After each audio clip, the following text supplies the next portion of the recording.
观察指出，乌军此次攻击俄本土机场的无人机可能是图141雨燕战术无人侦察机的改版。图141诞生于上世纪70年代初，而乌克兰是目前唯一一个已知的还在使用这款苏联时期制造的无人机的国家，并在俄乌冲突中一直使用它。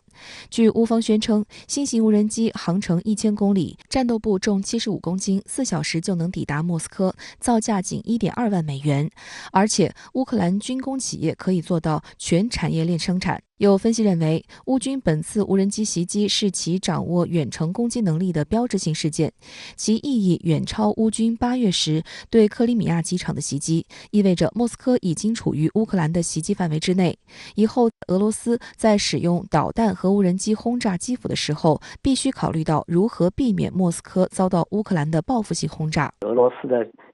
飞机跟大炮轰炸了乌克兰的民用设施，所以乌克兰的打击俄罗斯的本土，何况仅仅是打击俄罗斯的军用飞机的机场。乌克兰自己觉得呢，这个没什么过分啊，已经到了这个所有的能够用的，除了核武器以外都用上的这个地步了。所以呢，这么一个行动，我想不会引起冲突的进一步升级。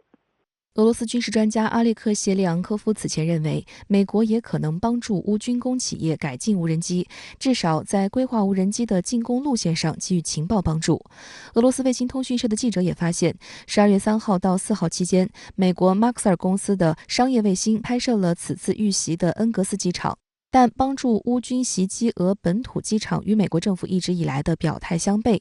此前，美方一直拒绝向乌军提供可打击俄本土的远程海马斯弹药。俄罗斯一再警告美国，向乌克兰提供远程武器有可能越过红线，并使美国和北约直接卷入冲突。华尔街日报5号援引匿名美国官员的话说，乌军从华盛顿收到的海马斯火箭发射器已经秘密改装，使其无法与远程弹药一起使用。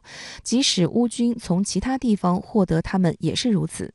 这些修改反映出政府官员担心乌军可能会停止履行不使用美国提供的武器袭击俄罗斯领土的承诺。值得注意的是，《纽约时报》强调，乌克兰政府拒绝承认实施此次无人机攻击。彭博社最新的消息则称，北约将试图促使乌克兰人不要实施更大规模的攻击，以希望降低冲突进一步发展和北约直接干预的风险。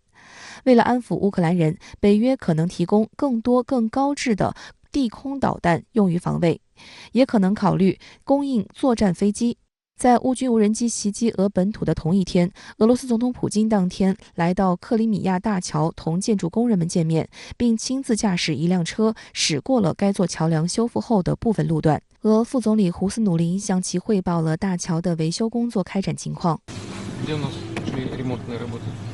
Ремонтные работы в 9 километрах отсюда, перед аркой.